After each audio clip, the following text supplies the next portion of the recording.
C'est trop mignon, Bouli. Oui, c'est trop mignon derrière. Salut, c'est Mathieu du blog Transformation Physique, un blog pour ceux qui veulent enfin obtenir un corps à leur hauteur. Aujourd'hui, mon ami, on va voir quel est le mieux entre le cardio et la muscu pour perdre de la masse grasse. Mais avant, tu es libre de télécharger gratuitement un e-book sur la prise de muscle et la perte de poids. C'est directement dans la description. Et bien sûr, je t'invite à t'abonner, partager, liker, etc., etc. Voilà. Si je te demande quel est le meilleur sport pour perdre du poids, il y a des chances que tu me répondes. C'est évident, c'est le cardio pour perdre du poids. Tout le monde sait ça. C'est effectivement l'idée qui revient le plus souvent que le cardio serait le meilleur sport pour perdre du poids. Mais qu'en est-il de la musculation? On va voir ça du côté de la science. Bien sûr, je me suis limité ici uniquement à la perte de poids. Le cardio a plein de vertus, mais je ne vais pas ici rentrer dans ces détails-là. Et toi, qu'est-ce que tu penses du cardio, Boulette? Hein? Tu t'en fous, toi, hein? Alors pour se faire une idée entre le cardio et la muscu pour la perte de poids, il faut déjà savoir comment fonctionne la perte de poids. En réalité, c'est assez simple, hein. Il suffit de faire un déficit calorique, c'est-à-dire dépenser plus de calories que ce que tu vas ingérer. J'aime bien l'analogie qui est faite dans Les Secrets de la Sèche qui prend l'exemple d'un compte en banque. Si tu as plus d'argent qui rentre dans ton compte que d'argent qui en sort, eh bien ton compte va grossir. Par contre, si tu dépenses plus d'argent que ce qui arrive, hein, si tu as les poches trouées, eh bien tu vas petit à petit perdre de ton épargne. Et bien là, c'est exactement la même chose. D'accord, Jamy, mais concrètement? Alors bien entendu, hein, c'est quand même un petit peu plus compliqué que ça, étant donné qu'il faut quand même prendre en compte ces apports en macronutriments, donc protéines, lipides, glucides, et aussi en micronutriments. Au final, du moment que tu as ce déficit calorique, peu importe comment tu l'obtiens, que ce soit par la nourriture ou par l'exercice, comme le cardio par exemple, eh ben, ça n'importe peu en fait, le résultat sera le même. Tu as d'ailleurs une étude qui a comparé deux groupes, un groupe qui effectuait un déficit uniquement via l'alimentation, donc en réduisant l'apport énergétique, et il y avait un deuxième groupe qui avait le même déficit énergétique, hein, et qu'il faisait par contre par le cardio, et par l'exercice et la nutrition. Et il s'est avéré que le résultat était exactement le même entre les deux. En ce qui concerne le cardio à jeun, étant donné que c'est le déficit calorique qui régule à peu près tout, eh bien finalement tu n'as pas d'autres avantages à faire du cardio à jeun, vu qu'il ne va pas t'apporter finalement plus un déficit calorique plus important. Alors je te vois venir, là tu vas me dire que du coup ça ne sert à rien de faire du sport hein, quand on fait une perte de poids. Le sport reste quand même intéressant pour brûler des calories parce que ça te permet de rester quand même haut en calories et de ne pas descendre trop bas. Et faire un déficit beaucoup trop important, ce serait quand même néfaste, tu pourrais créer des carences, etc. Donc avoir une activité sportive, c'est toujours bénéfique.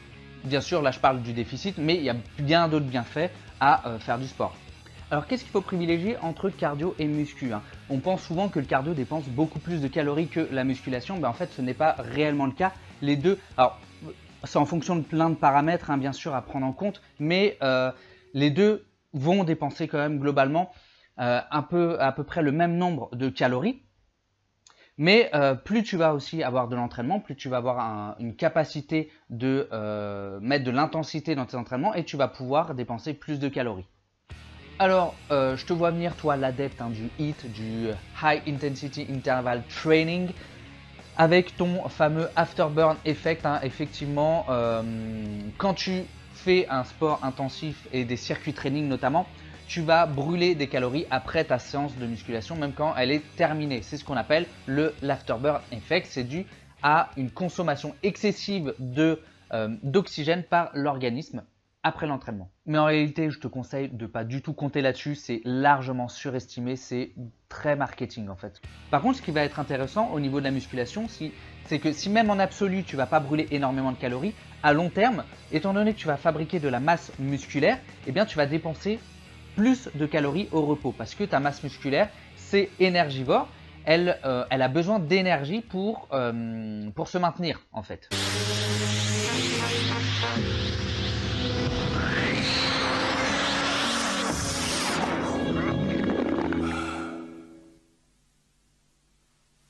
Ça va donc faire augmenter ton métabolisme de base, c'est-à-dire l'énergie nécessaire pour vivre en fait tout simplement et maintenir ta masse musculaire, et tu vas brûler finalement plus de calories au repos sans rien faire. C'est pas beau tout ça? Alors on entend souvent que le cardio viendrait nuire à la prise de muscle et viendrait même faire perdre du muscle.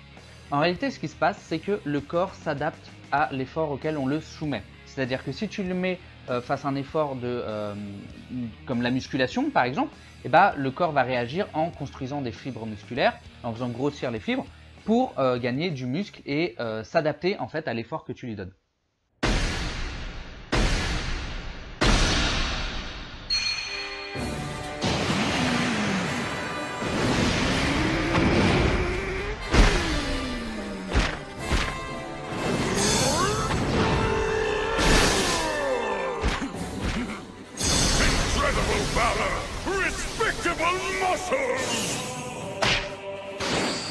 Quand tu pratiques un effort d'endurance, ce n'est pas la même chose qui va se passer, il va y avoir une synthèse protéique des protéines mitochondriales, c'est-à-dire qu'on va avoir plus de mitochondries. Ces mitochondries, ce sont des usines en fait pour la production d'énergie, donc ça te permettra d'avoir plus d'énergie. Et ces mitochondries vont utiliser en fait les substrats, donc acides aminés, lipides, glucides, pour fournir de l'adénosine triphosphate, c'est-à-dire l'ATP, donc l'énergie.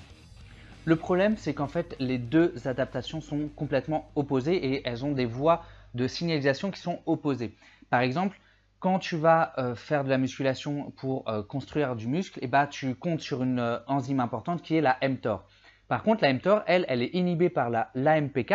L'AMPK qui par contre est importante pour la création de mitochondries. Bien sûr, ce n'est pas le seul exemple, hein. Il y a tout plein de réactions qui se mettent en place. Tu as notamment le cardio qui va favoriser la dégradation des protéines. Et c'est bien sûr tout ce qu'on veut éviter, nous, quand on veut prendre du muscle. En fait, tu vas avoir un effet, ce qu'on appelle un effet d'interférence entre les adaptations pour la prise de muscle et les adaptations pour l'endurance.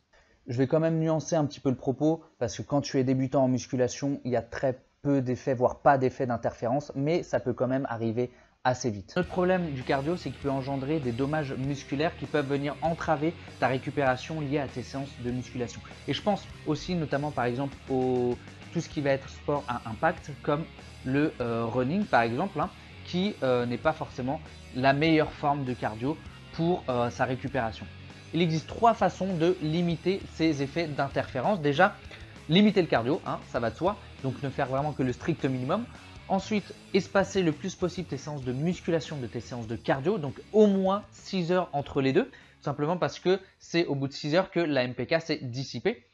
Et le dernier, c'est de faire du cardio à faible intensité. Le but, c'est de ne pas créer d'adaptation à l'endurance pour ne pas créer d'interférence avec la prise de muscle. Au final, peut-être que la meilleure chose à faire, c'est d'augmenter son NEAT, son Non-Exercise Activity Thermogenesis, c'est-à-dire ta dépense calorique dans la journée sur tes activités de tous les jours hors entraînement. Donc c'est-à-dire lever ton cul de ce canapé et finalement aller marcher, aller faire des courses, faire le ménage, etc. Ça aussi, tu dépenses des calories et c'est pas négligeable.